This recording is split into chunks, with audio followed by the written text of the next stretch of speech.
ఏపీలాగే తెలంగాణలోనూ బీజేపీ తన రాజకీయాన్ని మొదలుపెట్టిందన్నారు టీపీసీసీ వర్కింగ్ ప్రెసిడెంట్ జగ్గారెడ్డి. రెండు కళ్ల సిద్ధాంతం ఉన్న చంద్రబాబు అధికారిక కార్యక్రమాల పేరిట 10 ఏళ్ల తర్వాత మళ్లీ రాష్ట్రంలో పొలిటికల్ ఎంట్రీ ఇచ్చారన్నారు.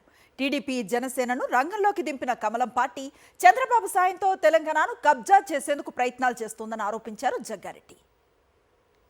ప్రభుత్వం 4.5 ఏళ్ళు ఉంటుంది, నో ప్రాబ్లం దాని గురించి. కానీ నెక్స్ట్ ఎలక్షన్లో కూడా మా ప్రభుత్వం ఉండాలి, అది కాంగ్రెస్ పార్టీ ఆలోచన.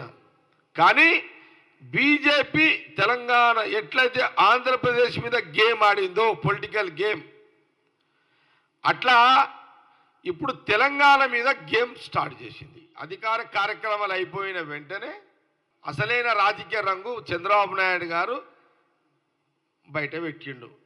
ఎట్లా? టీడీపీ ఆఫీస్ పోయి మళ్ళీ చంద్రబాబు నాయుడు గారికి 2 రాష్ట్రాలు 2 కన్నులు యాదికొచ్చినాయి.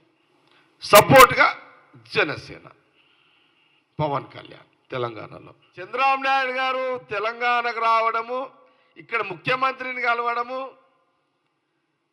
Bandi Sanjay BJP central minister దానికి సమర్థించేసాడు. సిగ్నల్ ఇచ్చినట్టు కదా బండి సంజయ్ ఇండైరెక్ట్గా బీజేపీ టీడీపీ నీడ. చంద్రబాబు నాయుడు గారు బీజేపీ చేతిలో ఆయన ఒక పావు.